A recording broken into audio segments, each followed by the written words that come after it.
Hey everyone, welcome to our next presentation. Next up, we have an introduction to collaborative filtering with Professor Dave McKenney, and I'll pass it off to Dave.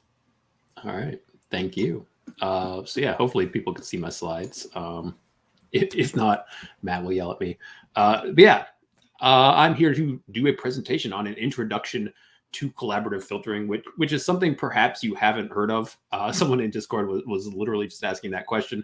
Another name for the presentation could have been an introduction to recommender systems, which is likely something you have heard of, or at least something that you have seen somewhere, because recommender systems are very prevalent now, especially out on the web. So in some cases, you might not even have noticed that you were working with a recommender system or being directed by a recommender system. But you know, all the e-commerce websites you go to where you see things like customers who bought this item also bought these other things, or just when you log in and they say, here's some products we think that you would like. When you go to YouTube or Netflix, or the posts you see on social networks, or friend recommendations on social networks, Google News, all of these things are kind of driven by recommender systems. And that has sort of became big news more recently, with Facebook kind of being grilled by the US government as far as how their recommender systems are causing the world to implode, basically, by recommending certain things in a certain way. So they're very useful systems for finding things. Obviously, they have some problems, or they can be used in the wrong way. But hey, Dave, I'm really sorry to interrupt. Apparently, there is sound playing according to people who are listening right now, and I'm not 100% sure because I don't hear it. But what kind of sound? Sorry, that's my fault. We're all good. It's fixed. My bad. Technical difficulties. I was going to say I'm not playing any sound, but is it good now? Yeah, it was only on Discord. The YouTube recording is fine. All right. So yeah, collaborative filtering.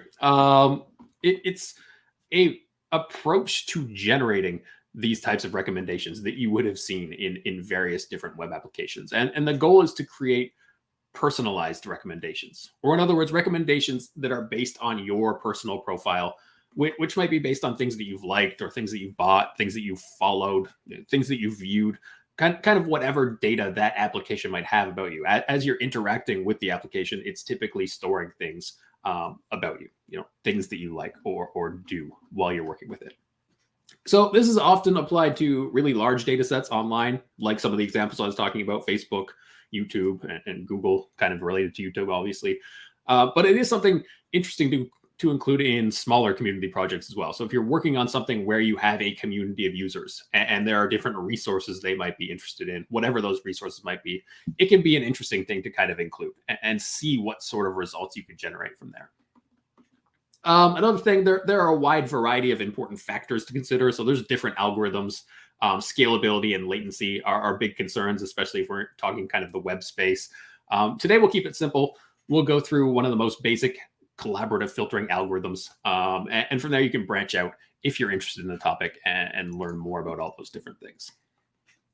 So before we get into actual algorithms, what is collaborative filtering? And the idea is to, again, make personalized recommendations based on a community of users. So that's where the collaborative word comes from there. Within a community, we have more than just a single user's profile. And we can use the profile information of others as well in order to make recommendations based on all of the data that we have. So it is based on your own profile, but also on the profiles of others that are taking part in whatever this application might be. And pretty much the fundamental idea, I think, in collaborative filtering is if users shared the same interest in the past, then they're going to have similar tastes in the future. And that assumption, I think, makes sense to us in general. Your priorities or your tastes might change over time, but they're typically going to change kind of slowly. So the general idea is if, let's say, user A and B have strong overlap of purchase history, or their ratings kind of match in their historical ratings, then maybe user A buys some book that user B hasn't seen in our application yet. We could then propose that book to B and say, you're similar to this person, so you might be interested in this particular item. So the note down at the bottom of the slide, purely collaborative equals completely user-based. That means we're basing our recommendations solely on user data. So things like ratings or reviews or likes or dislikes and those sorts of things, which means we don't need to know anything about the items. And that can be an advantage because getting information about items can be a difficult problem. We need to figure out what information we actually need. What's the important features of these items? How are we going to represent those features? How do we collect the data about those items? All of these sorts of things. So we could certainly go through and manually annotate a bunch of items, but that's a really labor-intensive process. If we're talking something like music, that there's kind of clear things that we can identify there. We can say, a song has a genre and a song has an artist, and we can break down songs into other sorts of obviously evident things that we can tag. But other things might be more difficult to identify those key features. And then we end up having to do things like natural language processing or machine learning to identify key features from those items.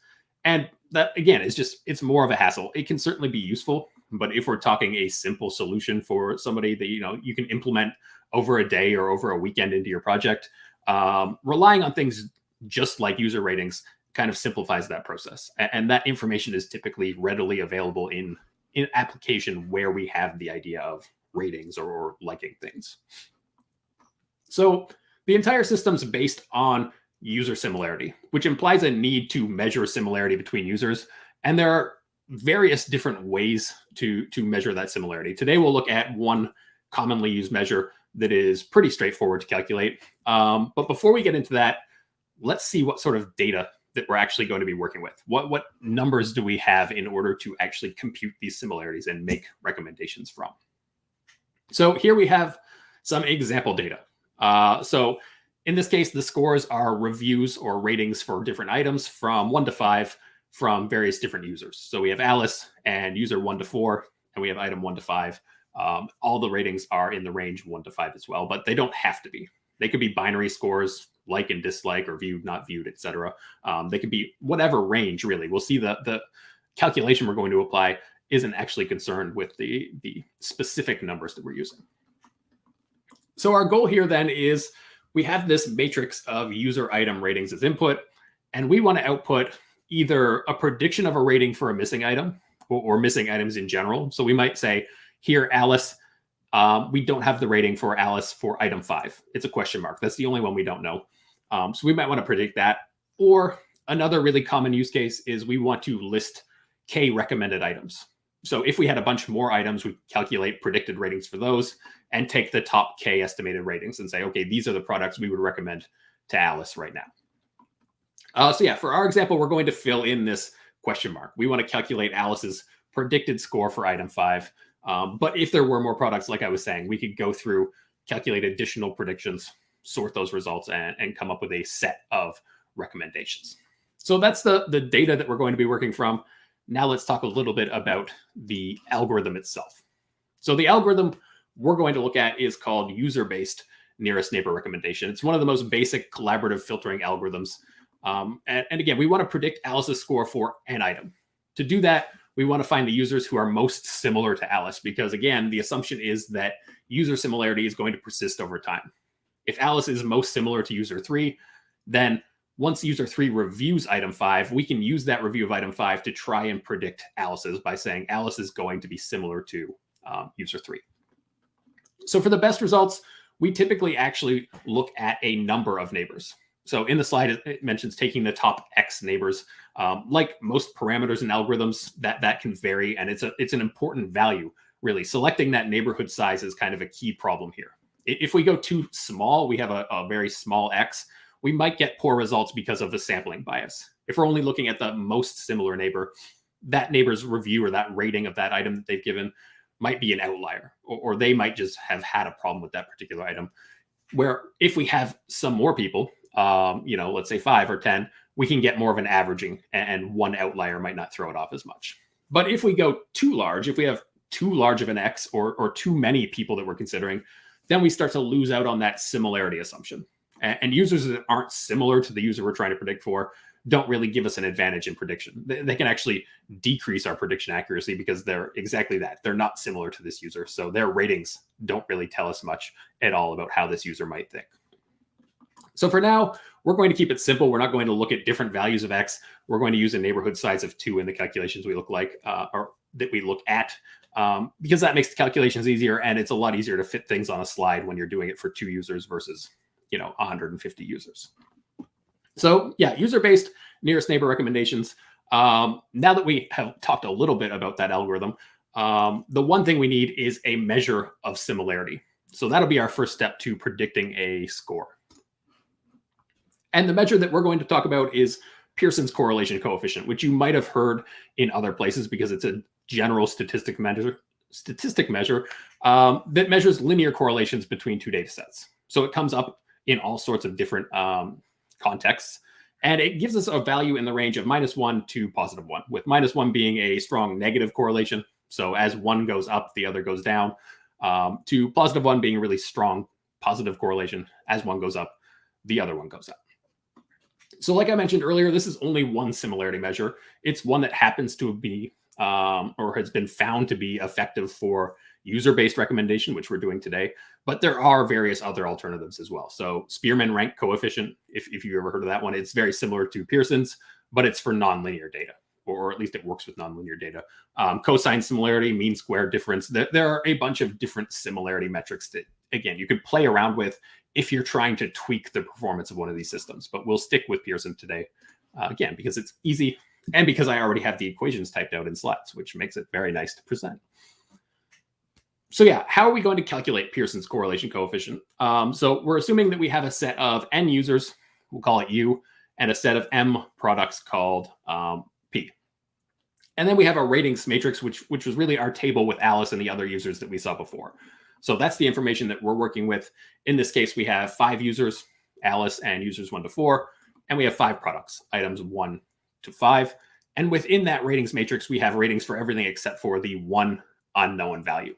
So Alice's rating of item 5 is the only thing in that ratings matrix that we don't know about, but that ratings matrix might have a lot of blanks.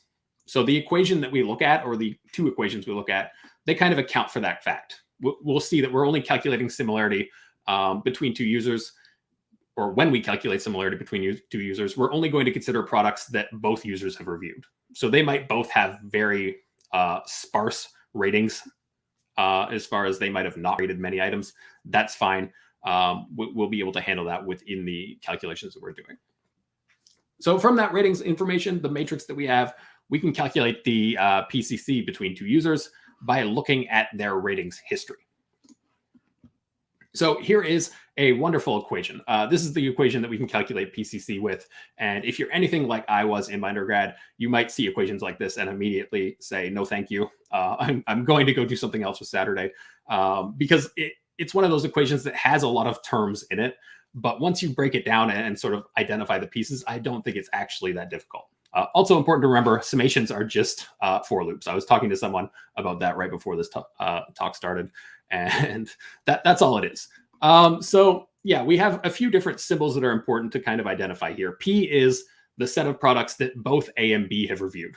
So in our data, since we're working with Alice and other users, That's going to be items 1 to 4 in all cases, because those have been reviewed by every single person. Then we have our subscript AP, that's user A's rating of product P. And we have our subscript A with a bar over it, which is user A's average rating. So those are really the only symbols in here. We just have user A and B. So we have a bunch of copies of the same kind of symbols. So what is this equation doing? The numerator is calculating the covariance between the two sets. The denominator is calculating the standard deviation of each set and multiplying them together. And essentially that's just scaling the covariance. So it's taking whatever that covariance is and scaling it down into that range of -1 to +1. To kind of break it down further though, the numerator essentially is saying for every product P that both these users have reviewed, we're looking at the difference between the rating that the user gave that product or that item and the user's average rating. So that's the RAP minus RA with the bar over it. So why are we looking at the difference? The idea is to account for users' overall bias in positivity or negativity. Because I'm sure you've noticed some people rank everything higher in general. They're just easy to impress. You know, I opened this product and I have used it for 2 days without electrocuting myself, 5 stars. And other people hate everything that they have. You know, it said it was maroon, but it's actually just a really dark crimson, 1 star. So it's taking into account that fact and it's looking at the differences. From a correlation standpoint, we don't actually care about the absolute values. We're looking at how far this user's rating of the item has differed from their average. So now if we want to predict a rating of a product for A, we need to calculate the similarity between A and all the other users that are valid. And by valid, I mean we can actually perform this calculation. And that pretty much means that the user has reviewed at least one of the same products as A has. And typically, the more sort of matching products between A and B, the better calculation we can get. I'm sure if you are familiar with the idea of correlation and, you know, data sets, as you get more data, the measurement is typically more accurate. Doing it on kind of 3 or 4 items isn't typically what you would want to do. So for our data, this is conveniently all the other users. Everybody matches. For real data, you'll typically have to filter it out and say, does this user allow us to calculate a similarity measure as we're going through and doing those calculations? So we're trying to predict Alice's review of item 5. So what we're going to have to do is calculate the similarity for Alice and all other users in our data set. So at the bottom of the slide is an example similarity calculation, which is just plugging the actual values into that Pearson correlation coefficient equation. So where are those numbers coming from? Well, we have the 5. That's actually Alice's rating for item 1. Minus whatever Alice's average rating is, happens to be 4, times 3 is user 1's rating of item 1, minus whatever user 1's average rating is, and then do that for item 2, item 3, item 4. If we do all of that, we come up with a linear correlation of 0.85, so a highly positive correlation between Alice and user 1. We can then do that for all the users that have a rating of item 5 and have also rated items that Alice happens to have rated. So user 2, 3, and 4 in this particular case. Once we do that, we end up with the similarity between Alice and all of the others. So now we can see as far as high positive correlations, we would say Alice user 1 and Alice user 2. Alice user 4 is a highly negative correlation, and Alice user 3 is impressively not correlated at all. So how do we go from this to the expected rating of Alice for item 5? In a real world setting, what we would typically do is limit the neighbor set. So we're not going to use every other user in the database, even though we actually calculated the similarity for every other user, but we're going to decide which neighbors to consider. And there are 2 really common approaches to this. One is to set a similarity threshold. So we might say everyone with a similarity greater than 0.5 is going to be considered a neighbor for our calculation. Or another really common one is to take the k nearest neighbors. And like I said earlier, that's kind of an open problem. There's no one solution to what the ideal value of k is or what the ideal threshold is. In a lot of cases, experimentation's involved. So if you have the data, you can kind of separate your data out, train it on some, predict values, and see how accurate you are. Do that for different values of k or different thresholds and see which one works best for you. But again, that comes down to tweaking a system that you already have. As far as just getting one implemented, you can just say, you know, top 5. Great, that will work. It just might not give you the most accurate predictions. So in this case, we're going to consider all the positive correlations. So we're going to calculate using user 1 and user 2 when we're trying to predict Alice's score. Another thing we're going to do in that calculation that we'll see on the next slide is to actually weight our calculations based on similarity. And what that means is that more similar users are going to contribute more to the overall ratings prediction. And that has the effect of biasing the calculation toward more similar users. And what we're pretty much saying is we're assuming that Alice continues to be most similar to these users. So we're going to include those users' ratings information more strongly than people that Alice is less similar to. So once we have all these similarity values, we can use the following equation to actually predict a score. And it's another one that can be off-putting for the mathematically challenged or the people who don't really love, again, summations and symbols in their equations. But in the top, we have the general equation. So given some user A and some item P, how can we actually calculate a prediction for A's rating of P? So what is this equation measuring? The first component there is A's average rating. And then the second component after the plus sign is calculating how we would expect A's rating to differ from that particular average. And how we're doing that is based on the ratings that similar users have given the product P. So in that numerator, what we're doing is for each neighbor we're considering, that's the set N there, is our set of neighbors. We're taking how similar they are to A, so sim A, B, multiplying it by how that user B's rating differed from user B's average. So if they're very similar to A and their rating was significantly higher than average, then we're going to add significantly to A's average rating. And basically, this is based on the idea that we would think that A would also rate higher than average because A is similar to B.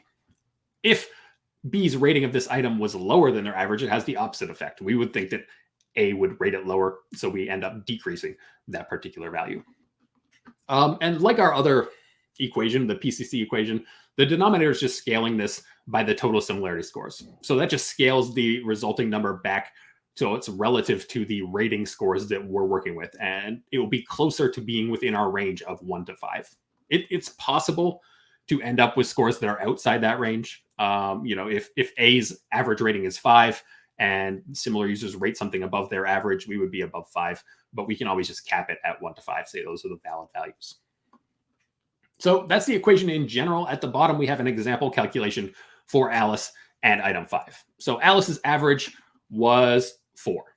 The most similar users that we saw on the last slide, user 1 and user 2, both happened to rate item 5 above their average. So similarity for user 1 was 0.85. Similarity for user 2 is 0.61. The denominator in the bottom one has just been separated from the numerator, so that's why it's 1 divided by these similarities. The numerator then is the similarity of user 1 times the difference in user 1's rating to their average. So 3 was their rating of item 5, their average is 2.4. Same for user 2.